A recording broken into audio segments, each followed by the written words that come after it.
Sudah mau sisa ya. Ya.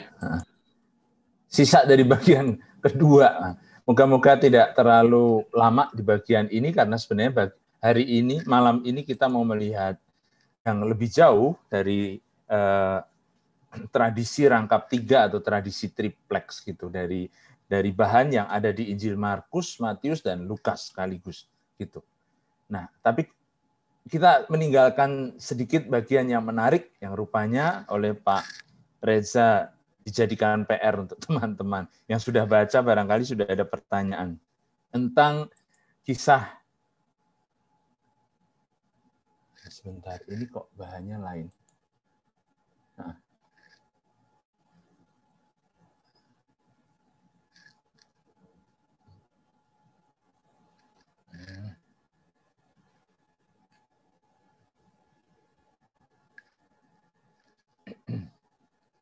Sebentar ya, minta maaf karena rupanya yang saya copy berbeda dari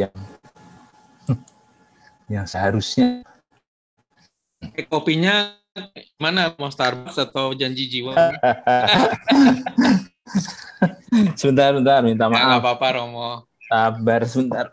Ini ngopinya.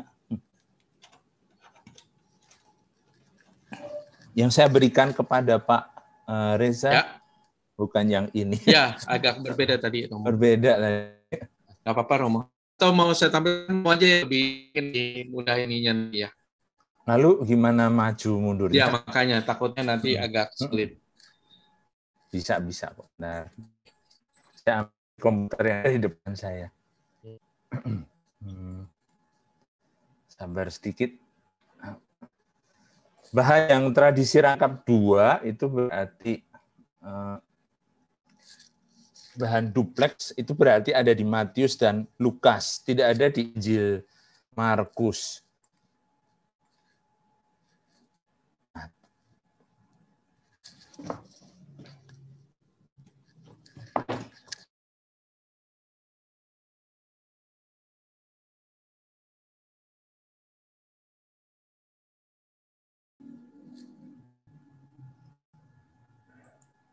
Tradisi rangkap dua atau yang disebut tradisi duplex itu sering dikaitkan dengan sumber karena tidak ada di Injil Markus tapi ada di Injil Matius dan Lukas yang tidak berhubungan satu sama lain sebenarnya. Maka mereka mengatakan Matius dan Lukas memakai bahan yang dikenal dengan nama sumber ki gitu. Ki itu artinya quelle yang berarti sumber gitu sebenarnya. Jadi ini pendobelan istilah. Baik, sudah ada saya share screen ini.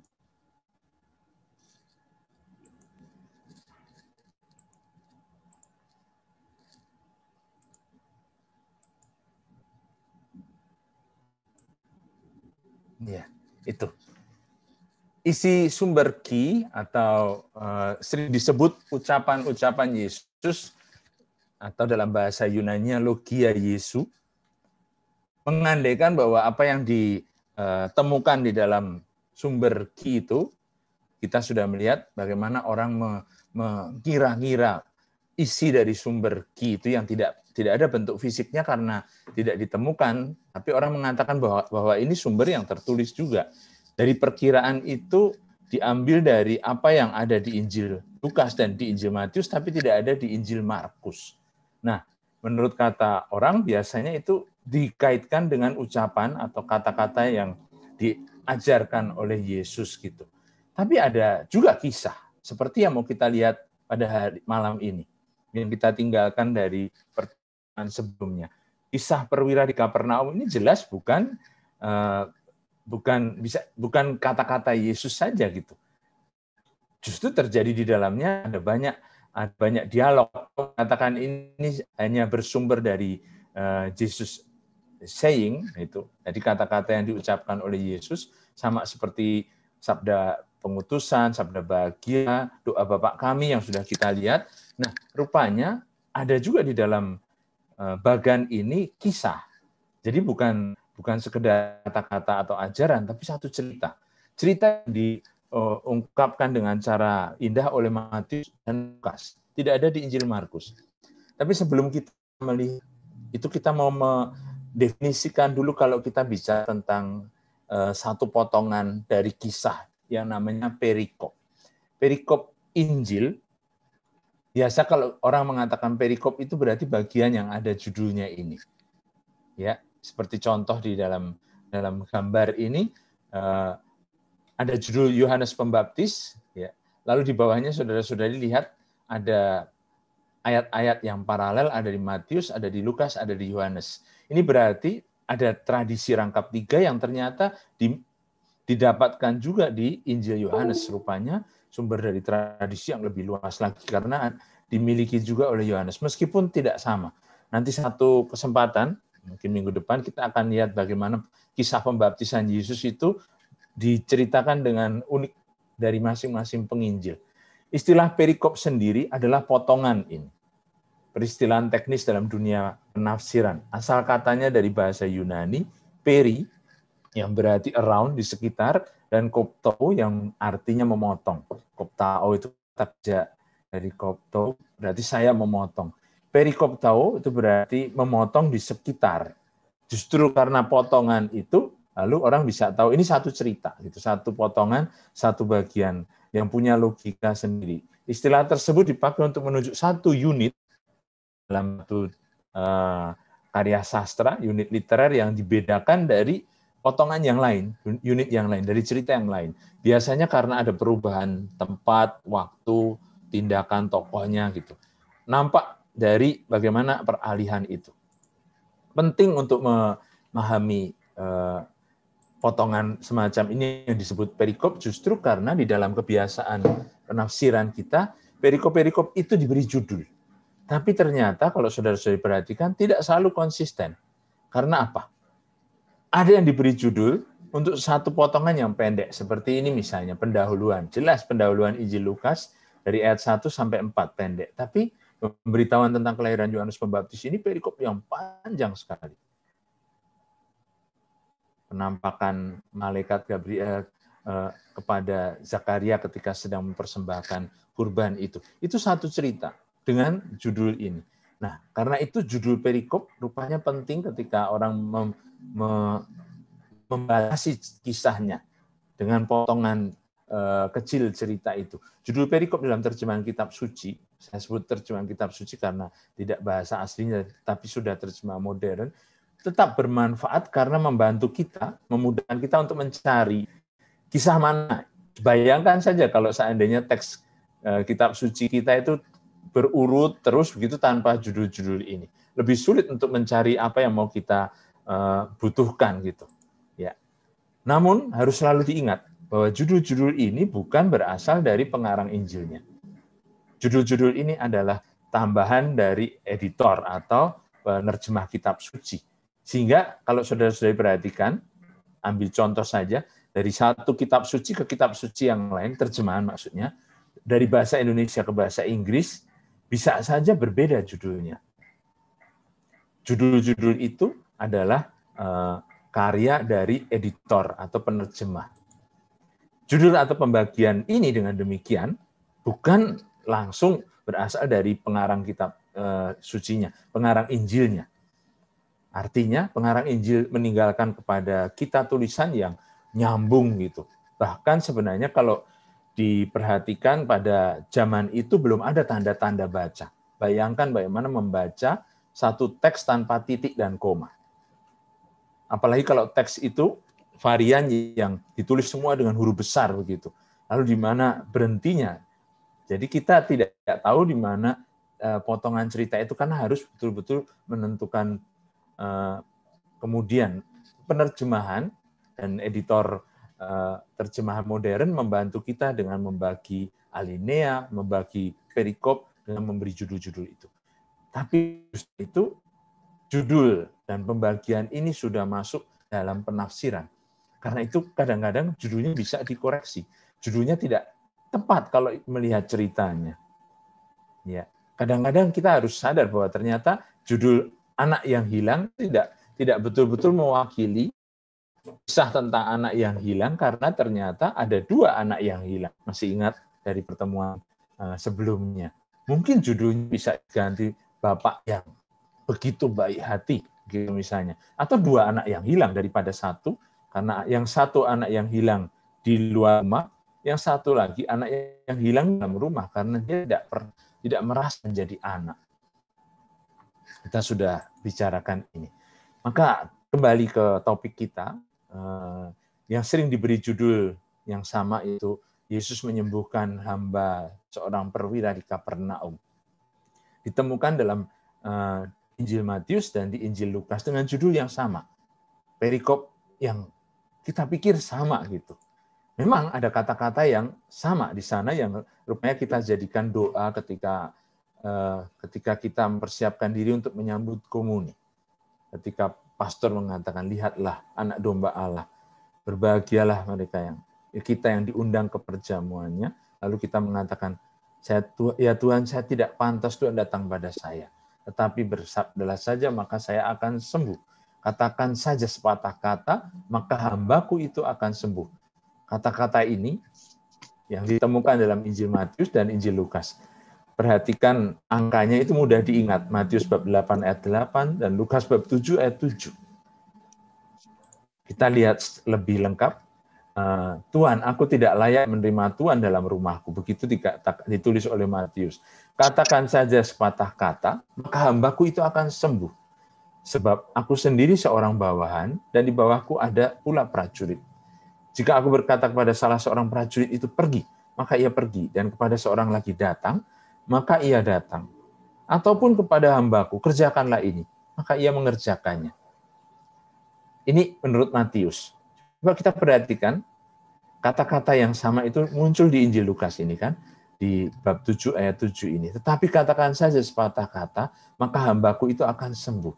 Tapi saudara, kalau kita lihat paralel dari kata-kata sebelum ucapan ini, katakan saja sepatah kata, Tuhan, janganlah bersusah-susah, sebab aku tidak layak menerima Tuhan di dalam rumahku. Sebab itu, aku juga menganggap diriku tidak layak untuk datang kepadamu. Lebih panjang dialog yang ada di Lukas bab 7 ayat 7 ini. Sebab aku sendiri seorang bawahan dan seterusnya. Nampaknya bagian ini sama. Pertanyaan kita sekarang, kalau ternyata kisahnya sebetulnya tidak persis sama, serupa tapi tak sama, apakah perwira Romawi ini perwira yang sama? Kembali, kisah ini bisa menimbulkan pertanyaan bagi kita. Ceritanya satu atau berbeda? Dikisahkan oleh penginjil Matius dan Lukas dari sumber yang sama, dengan seorang perwira yang sama, atau berbeda? Coba perhatikan dari susunan perbandingan ini saja, kelihatan bahwa ternyata di Injil Matius, ya, kisahnya sebenarnya lebih pendek sampai di sini. Ada tambahan yang lebih panjang, komentar ini, yang tidak ada di Injil Lukas. Tapi cerita Injil Lukas tentang perwira Kapernaum itu lebih panjang. Kalau kita perhatikan baik-baik ya. Setelah Yesus selesai berbicara di depan orang banyak itu, masuklah ia ke Kapernaum. Di situ ada seorang perwira yang mempunyai seorang hamba yang sangat dihargainya. Hamba itu sedang sakit keras dan hampir mati. Ketika perwira itu mendengar tentang Yesus, ia menyuruh beberapa orang tua-tua Yahudi kepadanya untuk meminta supaya ia datang dan menyembuhkan hambanya. Ini modifikasi dari cerita yang ada di Injil Matius itu. Pertama, perwira itu ternyata mengirimkan teman-teman orang Yahudi. Orang-orang Yahudi ini yang meminta kepada Yesus untuk datang menyembuhkan perwira itu karena ia layak engkau tolong, sebab ia mengasihi bangsa kita. Dialah yang menanggung pembangunan rumah ibadat kami. Jadi lihat, ditafsirkan oleh sahabat-sahabat perwira itu, orang-orang Yahudi ini, dengan caranya sendiri. Artinya, dia layak engkau tolong karena memang ada maunya. Karena perwira ini penderma dari rumah ibadat di Kapernaum itu. Rupanya cerita ini tidak ada di Injil Matius. Dialog ini. Matius tidak mengangkat satu sisi yang kita bisa katakan ada unsur apa? Tidak tulus sebenarnya kan kalau begitu. Permintaan orang-orang Yahudi ini demi kepentingan mereka sebenarnya. Oleh karena itu, perwira itu ketika Yesus mau mengikuti permintaan orang-orang Yahudi itu, ya, rupanya mengirimkan orang lain, sahabat yang lain. Tapi sekarang bukan orang Yahudi. Sahabat itu datang kepada Yesus dan mengatakan ketika ya Yesus tidak jauh lagi, dia menyuruh sahabatnya kepadanya untuk mengatakan ini, Tuhan, janganlah bersusah-susah, sebab aku tidak layak menerima Tuhan dalam rumahku. Sebab itu aku juga menganggap diriku tidak layak untuk datang kepadamu. Itu sebabnya perwiranya bukan ini. Ini sahabat perwira itu yang memang tidak berani, tidak layak, tidak merasa pantas untuk datang kepada Yesus. Bukan tidak berani dalam arti takut, tapi merasa tidak pantas. Katakan saja sepatah kata, maka hambaku itu akan sembuh. Artinya perwira Kapernaum itu sebenarnya tidak pernah kelihatan di Injil Lukas. Setelah Yesus mendengar perkataan ini, heranlah dia.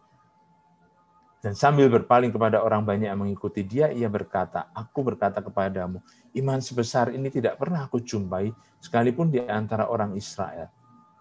Setelah orang-orang yang disuruh itu kembali ke rumah, didapati nyalah hamba itu telah sehat kembali.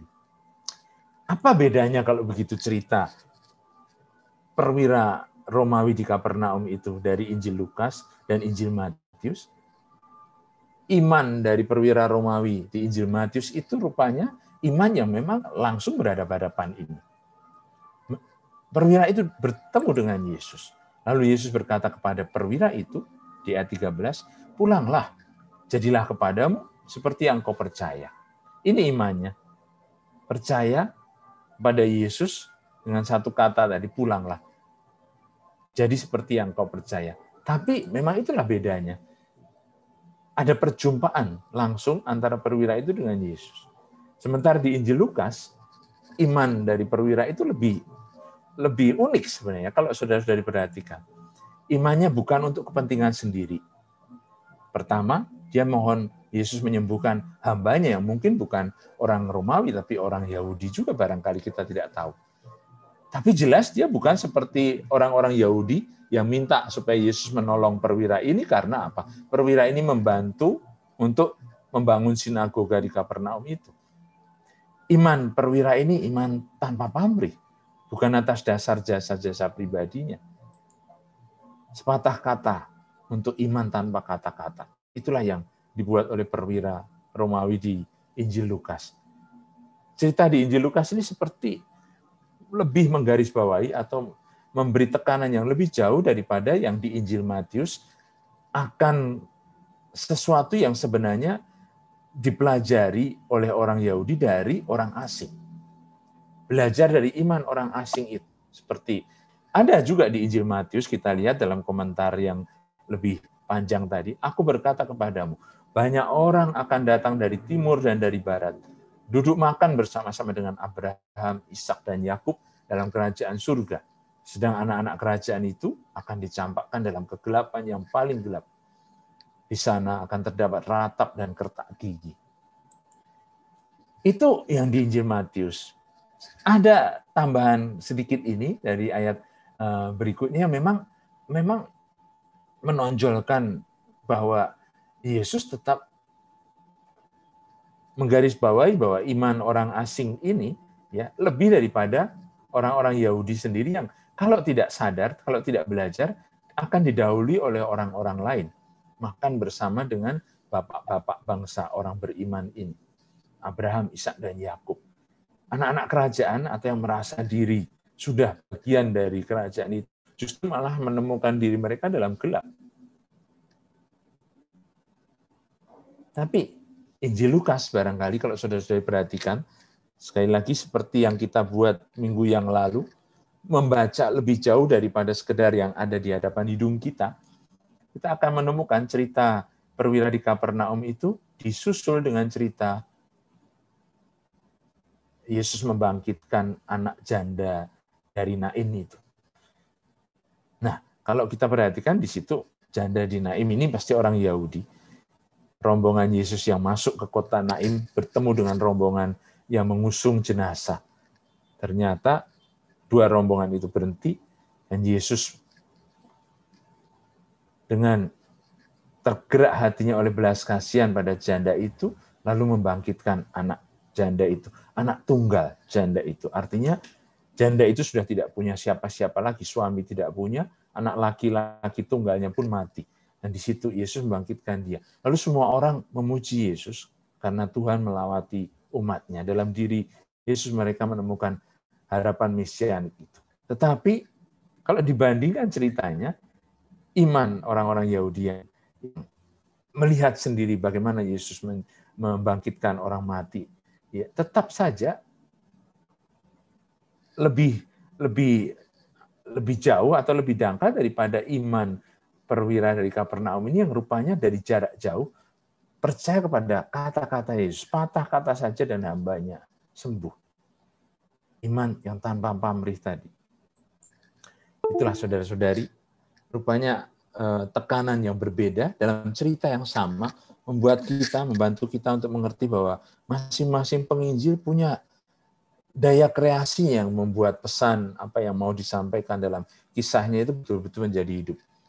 Barangkali memang satu sumber cerita perwira di Kapernaum, tapi Matius dan Lukas mengisahkannya dengan cara yang unik, sehingga kita bisa menimba pesan yang memang berbeda juga. Barangkali kita akan mengatakan Lukas memberi kita inspirasi untuk merasa bahwa dengan komuni batin pun kita bisa tetap bertemu, berjumpa dengan Yesus dan disembuhkan. Seperti yang dialami oleh perwira di Kapernaum itu. Persis karena kita tidak bertemu dengan hosti yang dilihat secara virtual itu online. Tidak sempat menyambutnya. Tetapi komuni batin itu bukan berarti tanpa nilai dan tanpa arti kalau kita membaca kisah perwira di Kapernaum menurut Injil Lukas. Justru karena itulah imannya dipuji oleh Yesus. Ya, ini yang tersisa dari bagian yang kita tinggalkan dari tradisi rangkap 2 yang sering dikatakan sumber ki itu, tapi ternyata kita melihat bahwa sumber ki tidak hanya berisi ucapan-ucapan, ada juga cerita yang menarik seperti ini. Sudah kita bandingkan. Baik. Kita beralih ke bagian yang ketiga, melanjutkan perbandingan tradisi rangkap 2, tentu saja sekarang saatnya kita melihat tradisi rangkap 3. Artinya, kisah yang dimiliki oleh Matius, Markus, dan Lukas. Jadi yang di-share bersama di dalam 3 penginjil ini sampai kemudian bisa disusun dalam bagan yang membuat kita bisa membaca dan membandingkan ceritanya. 3 kisah yang sama dan ternyata kelihatannya sama, tapi ternyata tidak sama. Serupa tapi tak sama gitu. Sinopsis Injil seperti sudah diulang-ulang itu membantu kita untuk melihat dalam kolom itu cerita yang sama dan menemukan perbedaan dan kesamaannya. Dari tradisi triplex atau tradisi rangkap 3 ditampilkan dengan cara sinoptik, berarti dalam pandangan yang sama dalam 3 kolom, sehingga unsur-unsur yang identik atau yang serupa itu bersesuaian secara horizontal, diparalelkan, disejajarkan begitu. Buku yang memuat presentasi teks-teks Injil dengan cara demikian disebut sinopsis. Nah, seperti yang sudah pernah ditampilkan, ini yang terbitan baru dari LAI, revisi dari pendeta A.A. Sitompul itu, dulu warnanya biru bukunya, sekarang menjadi lebih besar, harganya bisa dibeli di Tokopedia juga. Atau yang sudah saya tampilkan juga dari terbitan RPBAJ dari Timur, dari Pater Heinz Neuhaus SPD ini.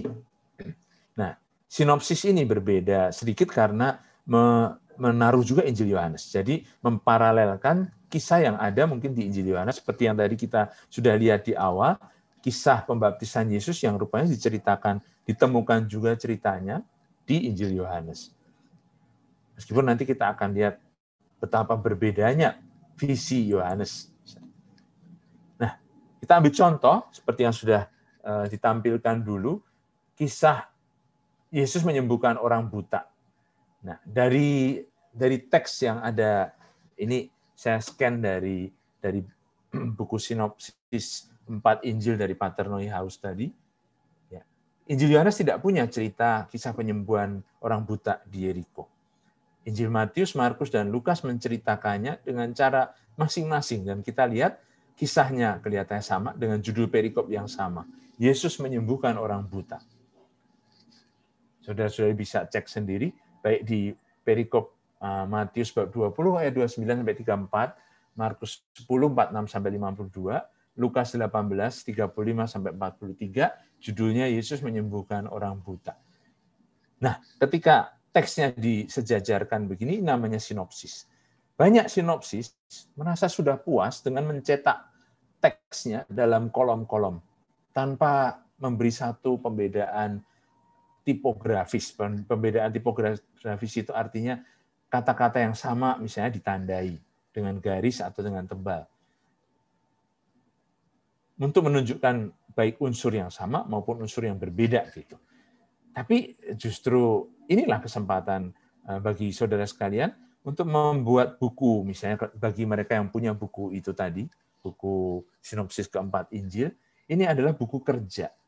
Jadi ketika kita mau membaca teks atau cerita tentang penyembuhan orang buta di Yeriko ini, mencoba menarik pesannya, mencoba untuk berlatih menafsirkannya, ya bisa kita buat dengan cara membaca bagaimana ceritanya dikisahkan oleh penginjil yang lain. Nah, ketika kita menemukan teks yang sudah diparalelkan begini, kita terbantu dengan cara yang dibuat oleh Pater Neuhaus, ayat-ayat atau baris-baris yang sama ini disejajarkan begitu. Kita ketemukan dalam kesejajaran ini, seperti mau saya tunjukkan ini. Ya, tapi tidak ada tanda-tanda warna-warni yang memang diserahkan kepada pembaca sendiri, kepada kita yang mau membuat studinya. Maka teks ini itu teks yang memang terbuka, sudah disediakan, tapi kita yang memberi tanda. Misalnya, kalau kita mau, bagian yang dari Injil Matius kosong ini rupanya terisi dengan banyak kata-kata di Injil Markus. Kalau kita beri stabilo warna kuning, ya, misalnya akan lebih kelihatan lagi apa isi yang ternyata tidak diceritakan atau tidak ada dalam Injil Matius. Tidak ada juga dalam Injil Lukas. Apa ini? Gitu. Misalnya, dengan cara demikian, lalu teks ini menjadi satu buku kerja yang membantu kita untuk menangkap sesuatu. Memang dengan macam-macam kemungkinan buku sinopsis gini ada pertanyaan, sinopsis mana sebetulnya yang paling baik? Ada orang yang selalu bertanya, Romo, buku apa yang harusnya saya beli? Yang ini atau yang itu? Sulit sekali menjawab ini, karena saya juga tidak dapat komisi apa-apa dari penerbitnya. Ya. Nah, mau dibuat sinopsis yang seperti ini misalnya, dengan diwarnai sedikit, tetap dengan ditonjolkan perbedaannya, ini teks dari Pendeta A. Sitompul yang direvisi dalam terbitan LAI tadi. Saudara-saudara lihat, sinopsisnya 3 Injil saja, tidak masukkan Yohanes. Di sini ada Yohanes yang kosong karena tidak ada ceritanya. Tapi teks yang dari Pendeta A. Sitompul itu bentuknya seperti begini. Sekali lagi, tidak ada tanda-tanda yang dibuat dengan warna-warni atau huruf tebal atau garis bawah. Diserahkan kepada kita yang mau dengan jeli dan teliti menganalisis teks ini. Maka bisa diajukan, seperti tadi sudah ditanyakan, sinopsis yang terbaik itu bukan ini atau itu sebenarnya, adalah sinopsis yang kita buat sendiri untuk kita masing-masing. Artinya, perbandingan teks yang kita sendiri otak-atik dengan tangan kita. Ketika kitab suci tidak sekedar kita baca dalam hati, tapi juga dibaca dengan suara keras, maka telinga kita mendengar apa yang kita sedang baca. Ceritanya menjadi lebih hidup tentu saja, karena kita membacanya dengan bersuara. Itu aslinya pembacaan kitab suci zaman dulu. Ikra, itu berarti bersuara keras.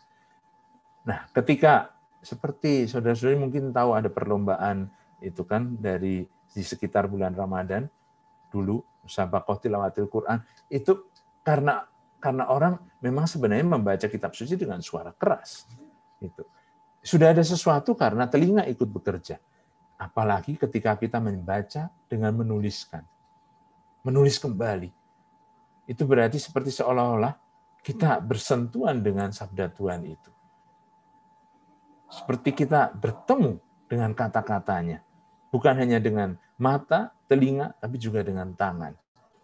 Tangan yang bergerak mungkin bukan menuliskan semua kata-kata itu, tapi dengan stabilo kita menggarisbawahi, memberi warna-warni di antara kata-kata yang sama dan kata-kata yang berbeda.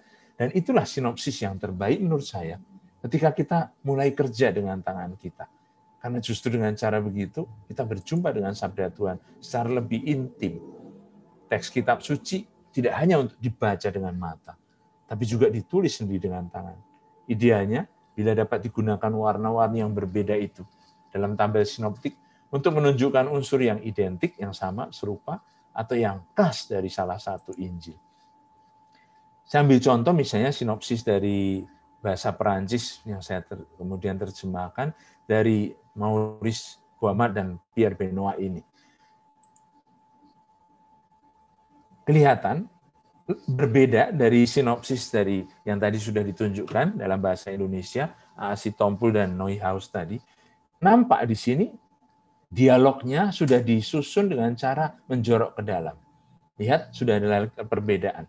Tapi ternyata perbandingan teks yang ditandai hanya Yesus saja. Nama Yesus dibuat dengan huruf besar memang. Dan itu saja. Yang lain yang membedakan yang atau yang sama tidak persis ditandai, kecuali warna-warna yang saya berikan sendiri ini. Keuntungan dari visualisasi sinopsis yang macam ini, teksnya sudah terbagi-bagi dalam kalimat-kalimat itu, sintagma, artinya ada kalimat langsung, yaitu percakapan, dan ada kalimat yang menjadi ceritanya. Maka kalau orang membaca, misalnya dengan dramatisasi, lebih mudah lagi teks ini. Karena apa? Yang menjorok ke dalam akan dibaca secara bergilir oleh mereka yang memerankan Yesus, atau memerankan orang banyak, atau memerankan orang buta. Ini sudah membantu kita untuk menjadi lebih jeli lagi. Teks dari Pierre Benoit dan Maurice tadi. Tapi ya tetap saja kita harus bekerja karena tidak ada tanda-tanda warna-warni yang membedakan dan menunjukkan kesannya. Maka mari berangkat dari yang ada ini saja dulu, kita melihat perbedaan dan kesamaan. Matius, saudara-saudari perhatikan dari ceritanya ini lebih pendek, atau bisa dikatakan yang paling pendek. Mau dibandingkan dengan Lukas, kelihatan bahwa Matius rupanya ceritanya lebih jarang-jarang. Lihat kalimatnya renggang-renggang begini. Kalau dibandingkan, ketiganya, Markus lah yang paling panjang. Ada 79 kata dalam bahasa Yunani di Injil Matius, 119 kata dalam bahasa Yunani di Injil Markus, dan 108 kata dari Injil Lukas. Markus menambah banyak hal. Murid-muridnya misalnya. Ada kata-kata itu kita bisa tandai. Bartimeus, anak Timeus, nama dari orang buta itu, tidak ada di Injil Matius maupun di Injil Lukas. Rupanya Markus yang mencatat nama orang buta, Bartimeus. Ya. Nanti ada hal lain kita akan lihat secara lebih detail. Lukas ternyata juga membuat tambahan yang tidak ada di Injil Matius maupun di Injil Markus. Dengan memberi tanda-tanda nanti kita akan lihat bahwa ternyata Lukas menaruh perhatian pada orang banyak yang kemudian dijadikan pada akhir dengan sebutan yang lain, bukan orang banyak dalam arti rombongan atau crowd saja, tapi rakyat, people gitu, yang memuji Allah. Ini satu perbedaan yang tidak ada di Injil Matius maupun di Markus. Kalau kita perhatikan satu persatu nanti ceritanya, saya lebih suka membuatnya dengan cara saya sendiri, dengan menunjukkan bagaimana kisahnya itu rupanya kalau disusun dengan tekanan pada apa yang klimaks dan apa yang nanti kemudian menjadi anti klimaks dari ceritanya, lalu kita akan lihat bahwa masing-masing rupanya menaruh tekanan berbeda-beda. Injil Matius rupanya menaruh ceritanya dalam bentuk yang paralel begini, A, B, B, A. Sementara Injil Markus rupanya memusatkan kisahnya pada dialog yang tidak ada di Injil Matius dan Lukas, yang di tengah-tengah ini. Apa itu nanti kita lihat dengan cara yang lebih lebar gitu supaya mata kita tidak terlalu sakit untuk membacanya. Injil Lukas punya caranya sendiri yang menunjukkan bahwa akhir dari cerita itu ternyata lebih hebat, lebih dahsyat lagi. Tekanan Injil Lukas nanti bertumpu pada bagaimana kisah ini berakhir. Kita lihat dulu dari Injil Matius dan Injil Markus. Kalau kita bicara tadi tentang orang buta ya di Injil Markus diberi nama, kita langsung lihat ada sesuatu yang rupanya nampak dibedakan di Injil Matius. Ya. Kita langsung nampak kekhasan Injil Matius karena Matius mulai dengan sesuatu yang lain sekali. Ketika Yesus dan murid-muridnya keluar dari Yeriko, orang banyak berbondong-bondong mengikuti dia. Ada 2 orang buta. Nah, 2 orang buta. Rupanya yang buta itu tidak hanya 1. Ada 2 orang buta yang duduk di pinggir jalan. Mendengar bahwa Yesus lewat, lalu mereka tentu saja karena 2 ya, berseru, "Tuhan, Anak Daud, kasihanilah kami." Tetapi orang banyak itu menegur mereka supaya mereka diam. Namun mereka makin keras berseru, katanya, "Tuhan, Anak Daud, kasihanilah kami." Lalu Yesus berhenti dan memanggil mereka, katanya, "Apa yang kamu kehendaki supaya aku perbuat bagimu?" Jawab mereka, "Tuhan, supaya mata kami dapat melihat." Maka tergeraklah hati Yesus oleh belas kasihan, lalu ia menjamah mata mereka, dan seketika itu juga mereka melihat, lalu mengikuti dia.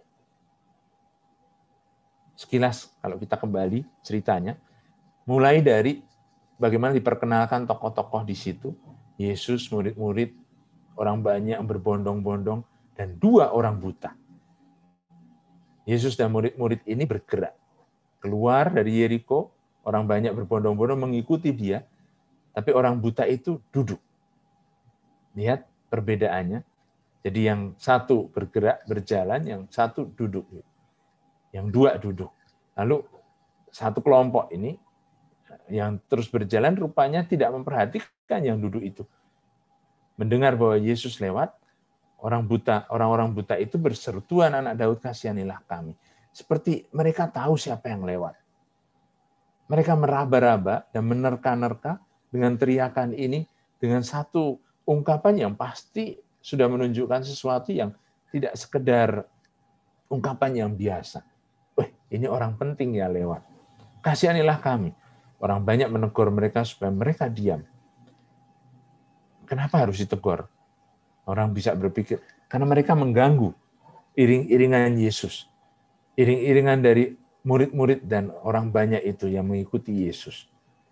Tapi orang buta ini tidak diperhitungkan. Mereka itu buta, artinya tidak bisa melihat. Karena itu duduk, karena memang orang buta tidak bisa lihat jalan. Tidak mungkin mereka jalan-jalan, mereka didudukkan barangkali di pinggir jalan supaya minta-minta. Tapi orang buta itu tidak tuli. Orang buta itu cacat matanya, tapi bisa mendengar dan bisa berseru. Karena mereka tidak tuli, mereka juga tidak bisu. Tapi aneh orang banyak itu menyuruh mereka diam. Maksudnya, orang buta ini sebenarnya tidak cacat seluruhnya. Tapi ternyata justru orang banyak ini menyuruh mereka supaya jadi bisu gitu. Seolah-olah mau dikatakan demikian. Dari cerita yang bergerak ini, tiba-tiba ceritanya berhenti di tengah-tengah ini. Karena Yesuslah berhenti.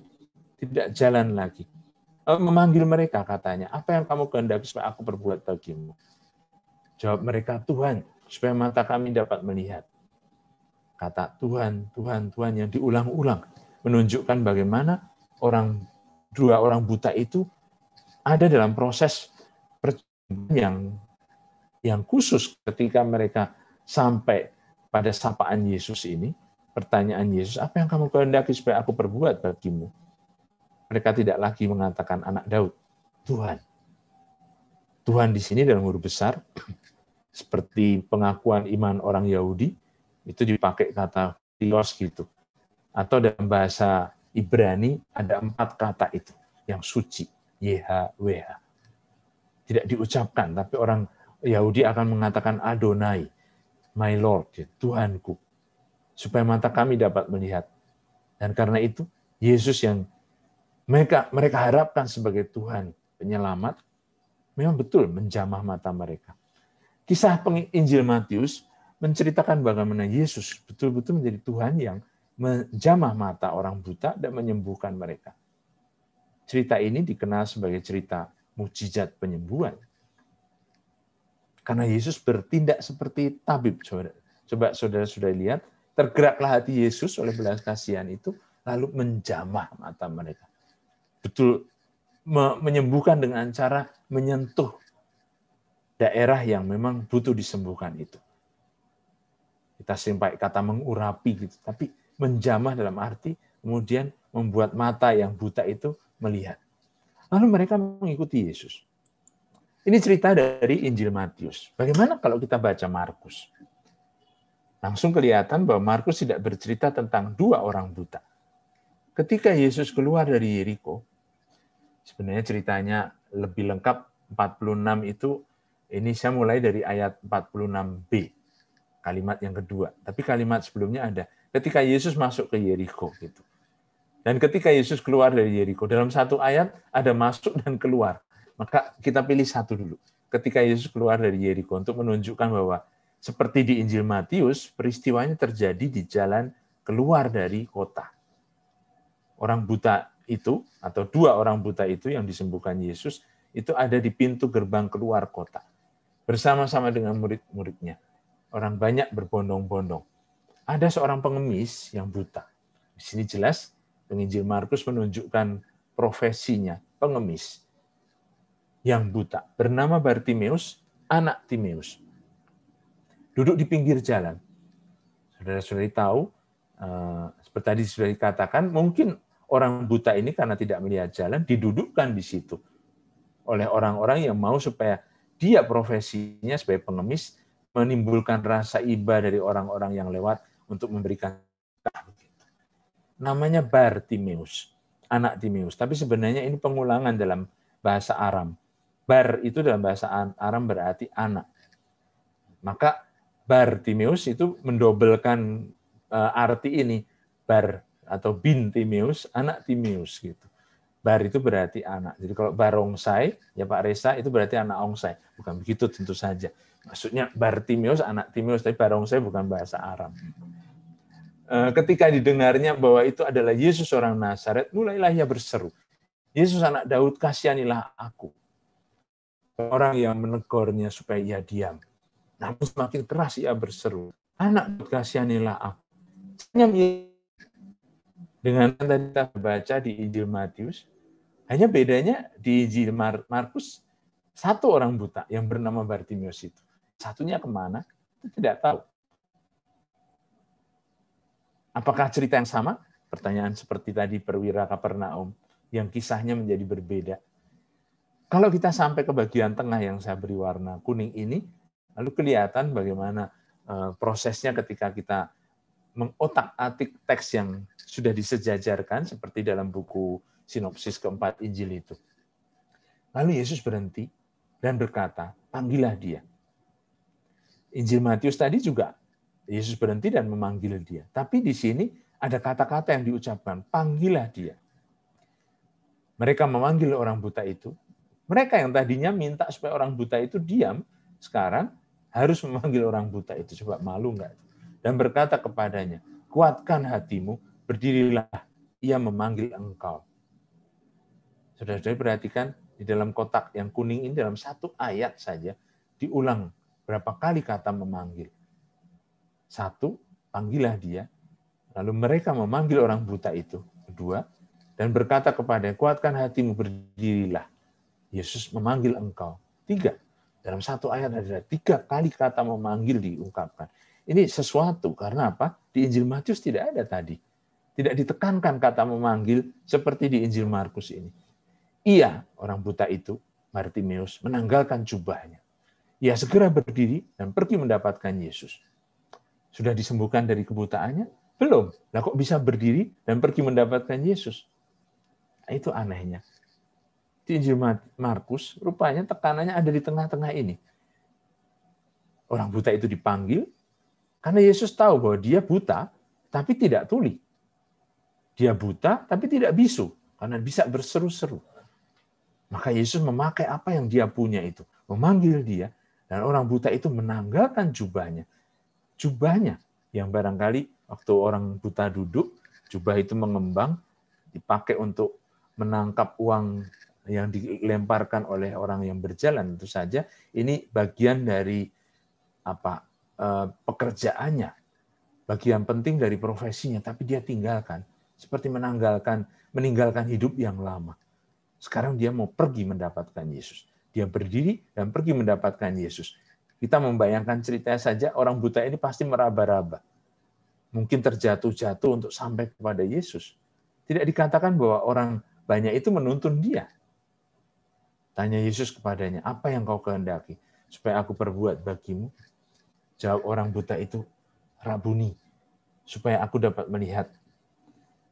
Cara bacanya ini panggilan ya, artinya Rabuni itu artinya seperti my master, gitu.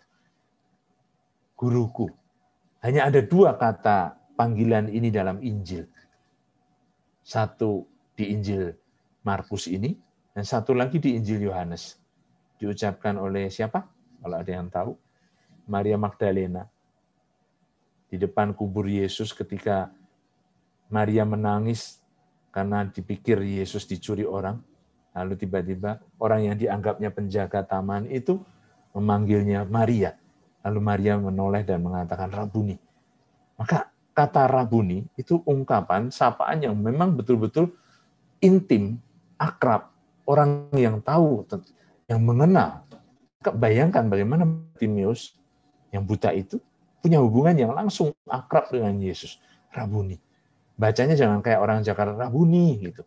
Bukan soal matanya rabun gitu kan. Bukan Rabuni gitu. Tapi Rabuni. Supaya aku dapat melihat. Lalu kata Yesus kepadanya, pergilah. Imanmu telah menyelamatkan engkau. Saudara-saudara perhatikan, ada yang berbeda. Banyak yang berbeda di sini. Markus tidak menceritakan Yesus menjamah orang buta itu. Markus tidak menceritakan bahwa orang buta itu kemudian minta supaya dijamah gitu. Karena disembuhkan dengan cara seperti tabib, membuat sesuatu yang istimewa dengan tangannya. Tapi Yesus memuji dia saja. Pergilah, imanmu telah menyelamatkan engkau. Pada saat itu juga melihatlah ia. Lalu ia mengikuti Yesus dalam perjalanannya. Seperti seolah-olah yang menyembuhkan itu siapa kalau begitu. Karena orang buta ini sebenarnya sudah sembuh ketika dia mendengar Yesus memanggil, berdiri dan menanggalkan jubahnya untuk pergi mendapatkan Yesus. Sudah berjalan, berdiri dan berjalan, sebelum dia sendiri bisa melihat. Maka kalau kita bandingkan, jelas sekali perbedaan. Bukan hanya 2 orang di Injil Matius dan nama Bartimeus yang diletakkan di Injil Markus, tapi juga tekanan. Karena ternyata cerita di Injil Matius yang menunjukkan bahwa ini kisah mukjizat. Yesus menjamah mata mereka. Di Injil Markus, cerita ini tidak lagi dipandang hanya kisah mukjizat. Penyembuhan orang buta. Karena orang buta itu sebetulnya bukan disembuhkan matanya. Tapi lebih luas. Orang buta itu dipanggil. Namanya Bartimeus. Orang buta itu dipanggil menanggalkan jubahnya, menanggalkan hidup yang lama untuk pergi mengikuti Yesus dalam perjalanannya. Coba saudara perhatikan di awal tadi dikatakan dia duduk di pinggir jalan, di akhir cerita dia berjalan mengikuti Yesus dalam perjalanannya. Yesus keluar dari Yeriko untuk pergi ke Yerusalem. Orang ini, orang buta itu dipanggil untuk mengikuti Yesus. Ada juga memang di Injil Matius, tapi tekanan ini menjadi lebih besar di Injil Markus karena apa? Kata-kata memanggil yang diulang-ulang di tengah-tengah ini. Kisah mukjizat di Injil Matius menjadi kisah panggilan di Injil Markus. Saudara-saudari, memang ada perbedaan penafsiran di situ. Banyak orang yang mengatakan dan berdebat tentang sebenarnya siapa yang benar. Ya, orang yang menafsirkan secara sejarah mau mencari yang benar itu yang dikisahkan Matius dengan 2 orang buta atau yang dikisahkan Markus dengan 1 orang buta. Saudara-saudari tahu ada nyanyinya, ada lagunya kan? Ada orang buta duduk minta-minta, tiap-tiap hari di pinggir jalan. Begitukah? Kisahnya ada orang buta duduk minta-minta tiap-tiap hari di pinggir jalan. Pada suatu hari Yesus melihatnya orang buta itu disembuhkannya. Celik matanya gitu katanya. Matanya celik artinya matanya terbuka. Ya. Tapi ya kita tidak lihat tangan Yesus di sini. Kita hanya melihat mata orang buta itu terbuka. Ya. Tapi saudara-saudari kalau ingat Yosua, siapa namanya? Kevin bukan Yosua. Itu menyanyi dengan cara yang lain. Rupanya si Kevin membaca Injil Matius barangkali.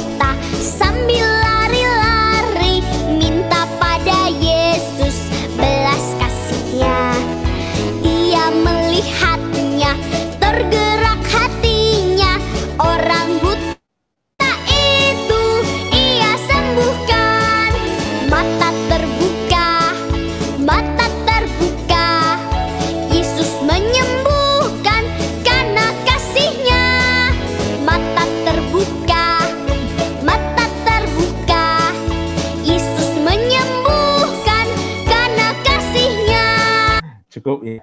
Artinya lihat dua orang buta dan tergerak hatinya, ditekankan di situ karena kasihnya. Memang di Injil Matius lebih nampak tadi tergerak hatinya oleh belas kasihan. Tapi tekanannya pada kisah mukjizat penyembuhan. Ada orang yang mengatakan dari segi penafsiran sebenarnya ada dua tradisi. Yang satu tradisi Matius dengan dua orang buta, dan satu tradisi Markus. Tekanannya yang di tradisi mana kalau begitu? Yang tradisi Markus rupanya sudah lebih kemudian, justru karena kait dengan ritus pembaptisan yang sering disebut dengan cara zaman dulu pembukaan mata gitu. Illuminatio itu berarti melihat orang. Dan dalam pembaptisan itu cerita di Injil Markus menjadi kisah etiologis, artinya kisah yang menjelaskan asal-usul dari satu upacara pembaptisan. Injil Markus terkenal Injil katekumen kan. Tapi betul tafsiran semacam itu pun bisa memang terima. Persoalannya kembali kalau kita hanya cari mana yang benar dan bukankah Injil Markus itu yang menjadi sumber Injil Matius. Kenapa dikatakan kemudian Markus yang kemudian menjadi kisahnya sudah diedit, diredaksi, atau kemudian orang mengatakan bahwa Injil Matius yang menjadi sumbernya? Persoalan mencari mana yang asli tidak pernah akan ketemu. Hanya melihat saja perbedaan yang menunjukkan kepada kita kekayaan peristiwanya. Di penginjil Matius, kisah penyembuhan ini memang kisah mukjizat. Dalam Matius orang banyak berperan sebagai penghalang. Mereka bermaksud mencegah kedua orang mengganggu Yesus, karena mengganggu perjalanan Yesus. Lalu membuat mereka cukup diam. Dengan demikian sebenarnya membuat cacatnya malah tambah banyak. Bukan hanya buta, tapi juga bisu. Dalam Matius, Yesus tidak minta pada orang banyak itu untuk memanggil dua orang buta. Seperti dalam Markus. Yesus mengintervensi langsung, turun tangan sendiri, memanggil dan menyembuhkan mereka. Seperti seorang tabib gitu. Kisah mukjizat penyembuhan di Injil Matius ini, di dalam Injil Markus dibaca sebagai kisah yang lain, panggilan seorang murid. Dalam Markus, Yesus turun tangan melalui orang banyak. Orang banyak yang tadinya memarah-marahi Bartimius itu, justru sekarang disuruh untuk memanggil dia. Mengubah sikap orang banyak itu. Daripada menjadi penghalang, mereka justru menjadi pengantara. Pertolongan bagi Bartimius, mengundangnya untuk bangkit, menanggalkan jubahnya. Di sini gambar Bartimius, dan mengikuti Yesus. Lebih jelas lagi di sini. Orang buta itu melemparkan jubahnya, menanggalkan jubahnya untuk pergi mendapatkan Yesus. Sebelum dia disembuhkan dari kebutaannya. Ini mengingatkan kita, tentu saja akan kisah panggilan murid-murid Yesus sendiri. yang meninggalkan jala ketika mereka dipanggil di pinggir danau. Saudara-saudari ingat panggilan 4 murid, 2 bersaudara itu, ya, Petrus dan Yohanes, Petrus dan Andreas, Yakobus dan Yohanes, yang ketika mereka sedang bekerja dengan jala mereka, Petrus dan Andreas sedang menyiapkan jala, sementara Yakobus dan Yohanes sedang membereskan jala bersama orang-orang upahan bapaknya di dalam perahu itu. Begitu mereka mendengar Yesus memanggil mereka, mereka meninggalkan jala dan mengikuti dia. Seperti Bartimeus tadi menanggalkan jubahnya. Menanggalkan di belakang sesuatu yang bagi dia sesuatu yang penting untuk pekerjaannya. Jala itu bagian dari pekerjaan seorang nelayan.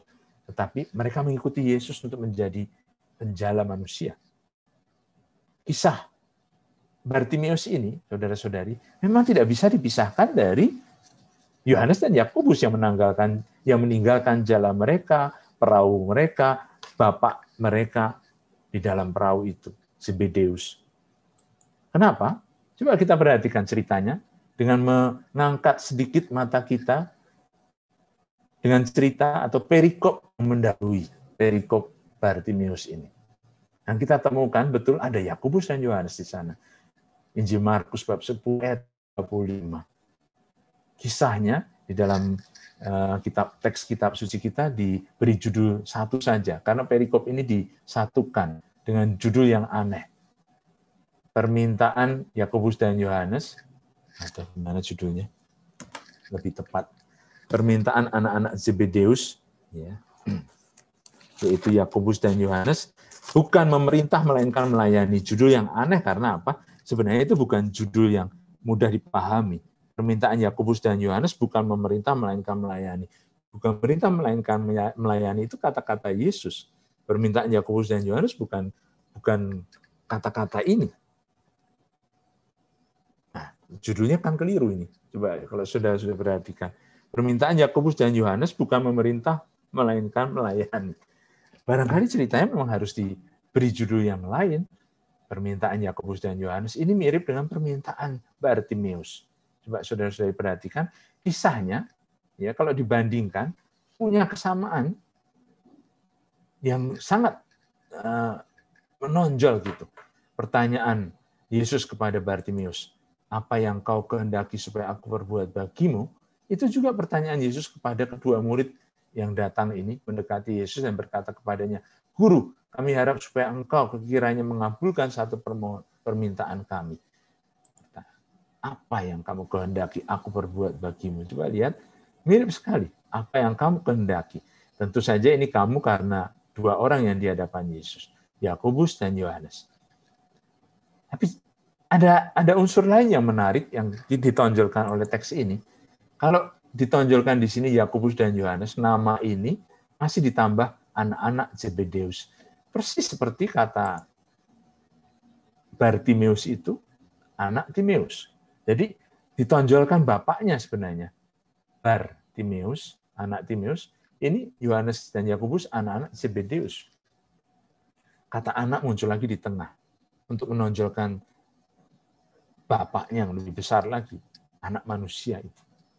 Yesus sendiri. Ya. Dan di situ tekanan yang dikisahkan di awal ini, permintaan Yakobus dan Yohanes untuk duduk di sebelah kanan dan sebelah kiri Yesus itu sebenarnya menunjukkan bahwa mereka tidak tahu apa yang mereka minta. Kamu tidak tahu apa yang kamu minta. Kamu tidak tahu, itu berarti kamu itu buta sebenarnya. Karena kamu tidak mengerti, tidak tahu apa yang kamu minta, tapi ngomong begitu. Dapatkah kamu minum cawan yang harus kuminum dan dibaptis dengan baptisan yang harus kuterima? Yesus sudah dibaptis, tapi bagaimana dia mengatakan baptisan yang harus kuterima? Tentu kita akan mengerti bahwa yang dimaksud baptisan di sini adalah penyalipannya nanti. Jawab mereka, kami dapat. Yesus berkata kepada mereka, memang kamu akan minum cawan yang harus kuminum dan akan dibaptis dengan baptisan yang harus kuterima. Tapi hal duduk di sebelah kananku, mereka mau duduk di sebelah kanan dan sebelah kiri Yesus. Kata sebelah kanan dan sebelah kiri ini mereka tidak tahu bahwa nanti muncul lagi ketika Yesus disalibkan. Dibaptis itu artinya disalibkan. Di sebelah kanan dan di sebelah kirinya adalah penjahat. Yang disalibkan bersama Yesus. Kata yang sama di situ muncul. Di sebelah kananku dan di sebelah kiriku.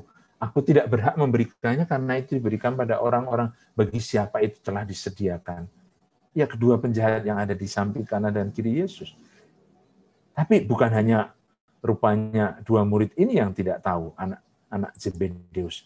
Rupanya murid-murid yang lain sebenarnya juga tidak tahu. Karena apa? Ke-10 murid yang lain jadi marah pada Yakobus dan Yohanes.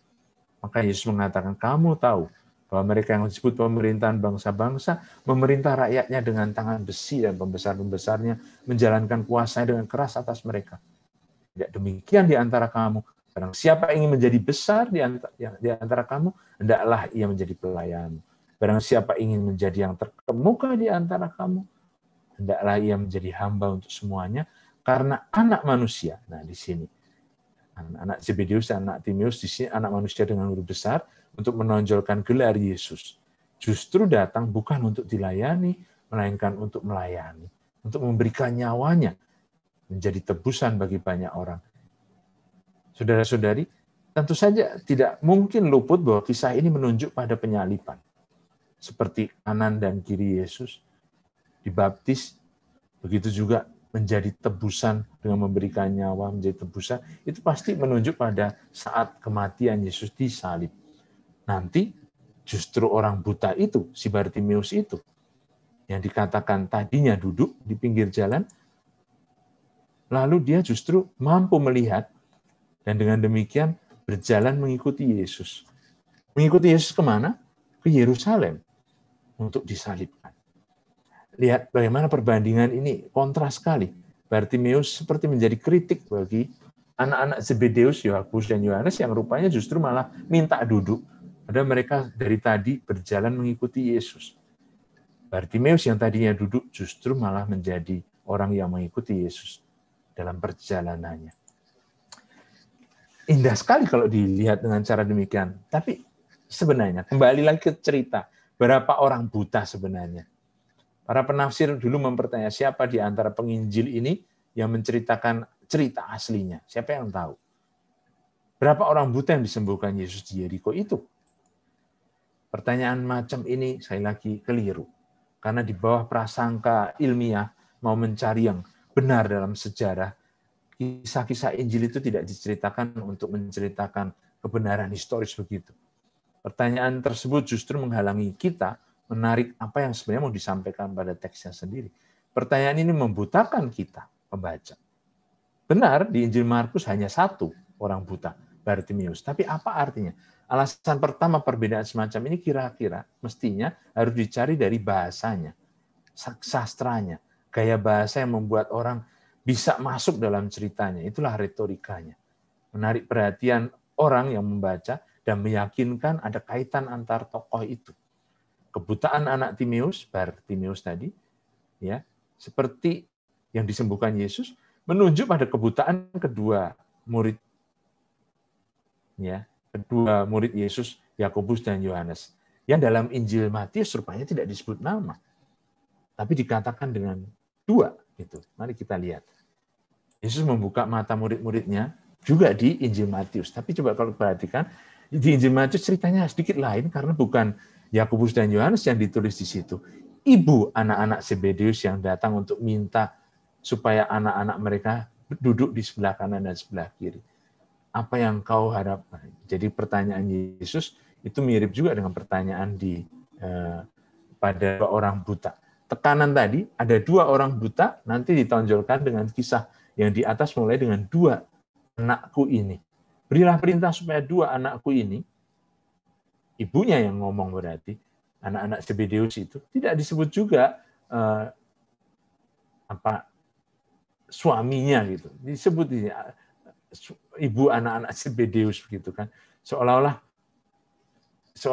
siapa sebenarnya ibu ini, istri yang betul-betul sayang sekali pada dua anaknya. Sehingga diminta supaya duduk kelak di dalam kerajaanmu, yang seorang di sebelah kanan dan seorang di sebelah kiri. Dua orang buta ditekankan di sini, dua anak Zebedeus ditekankan di sini dengan bukan nama tapi dengan angka. Nanti muncul lagi di tengah-tengah cerita ini. Mendengar itu marahlah ke 10 murid yang lain kepada kedua saudara. Di Injil Markus tadi tidak ada kata angka-angka ini, kedua. Rupanya Injil Matius memang suka dengan angka 2. Alasan ini nampak dari bagaimana cara atau gaya khas Matius yang memasangkan tokoh-tokoh. Cerita tentang orang yang kerasukan legion atau setan di daerah Gadara itu 2 kalau di Injil Matius. Di Injil Markus hanya 1. Ada 2 orang buta yang disembuhkan Yesus juga di bab 9. Saya sudah coba cari di Injil Matius, apakah ada kisah penyembuhan orang buta yang single. Tidak ada, malah ketemu ada cerita lain tentang 2 orang buta di bab 9 yang sesudah disembuhkan mengikuti Yesus.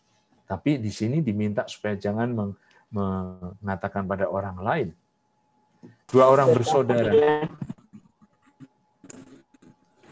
Tapi udah terlanjur beli kan, jadi susah Jokowi.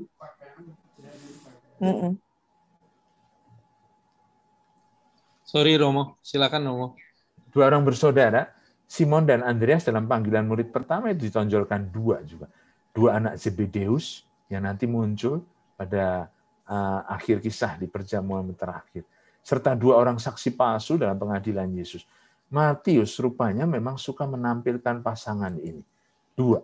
Dengan demikian permainan angka 2 ini memang ciri khas atau gayanya Matius.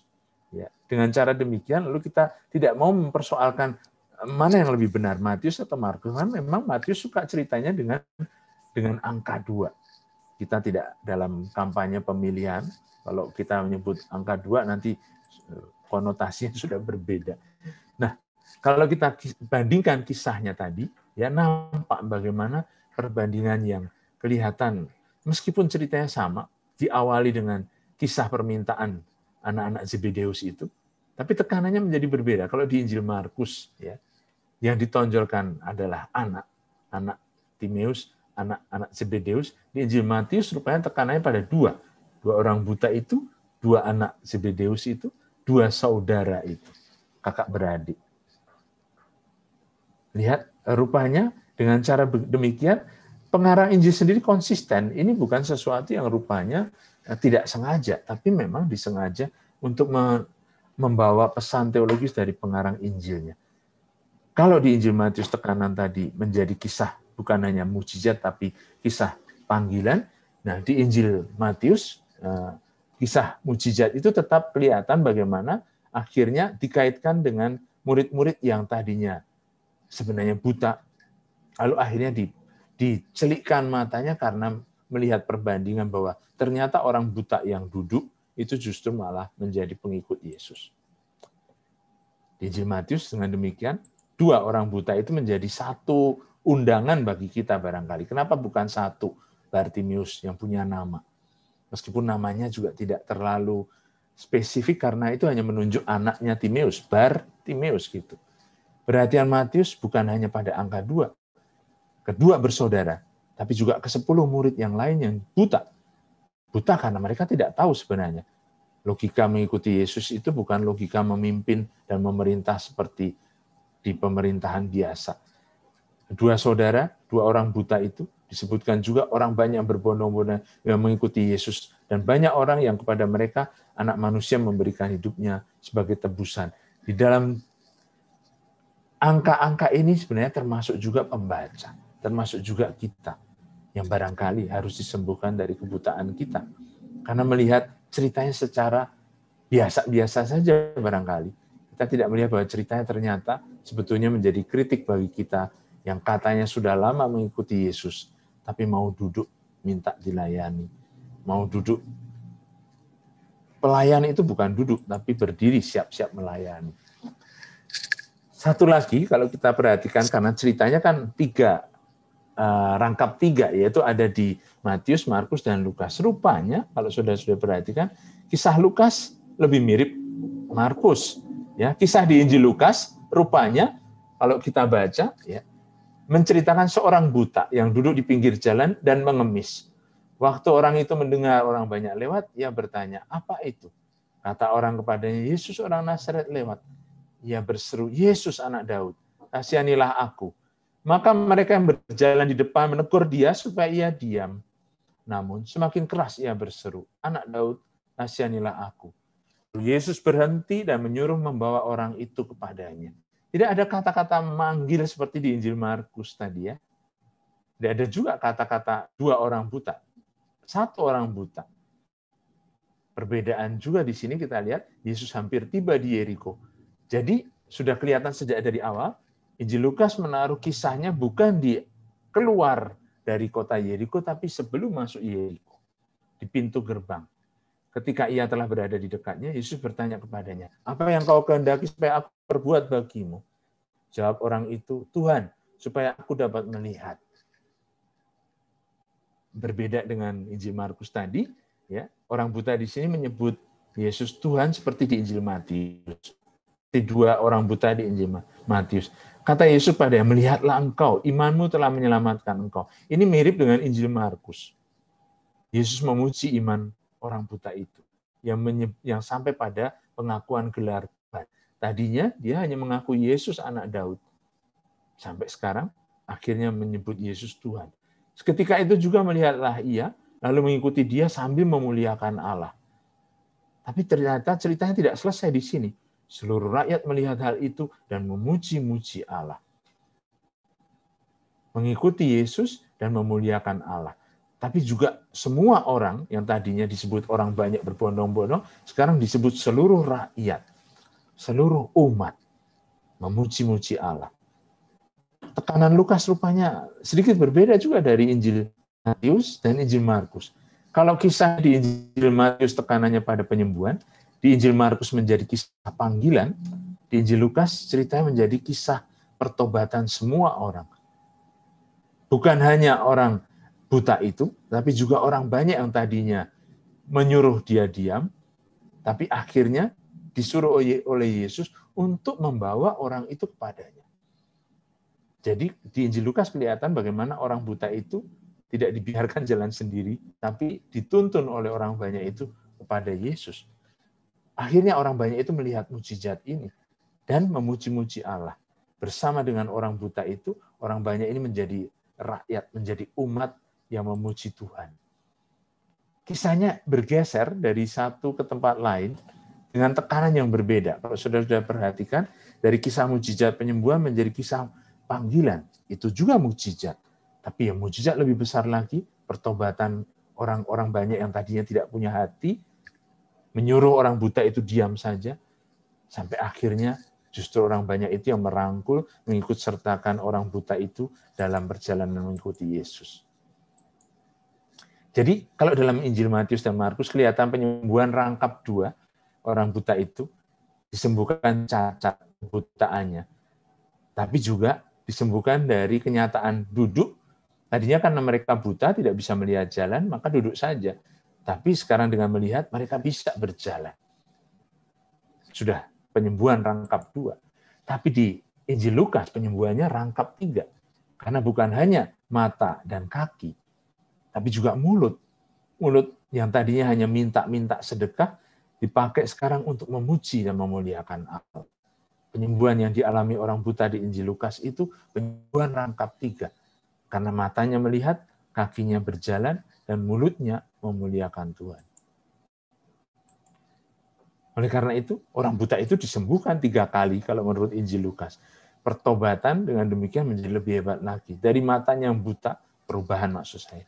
Dari kakinya yang tidak dapat jalan, dari mulutnya hanya minta-minta, akhirnya ditransformasi.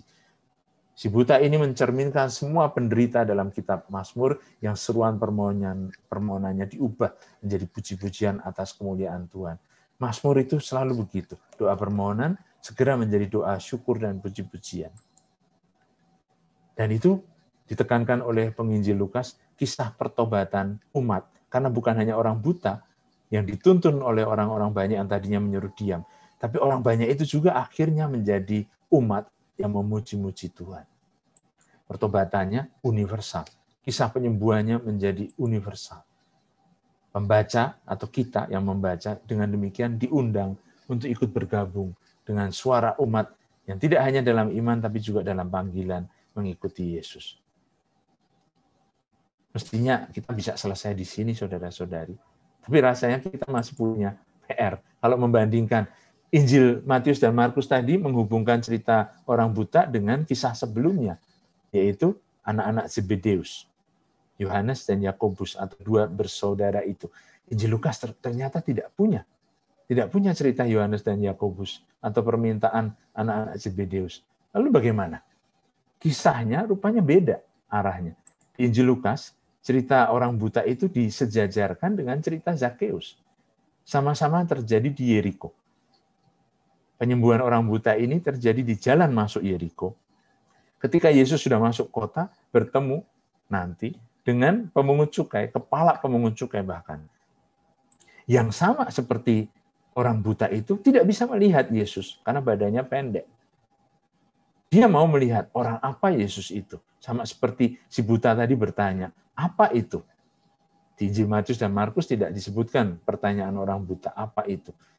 Di Injil Lukas rupanya orang buta itu bertanya seperti Zakeus juga pikir, orang apa itu Yesus?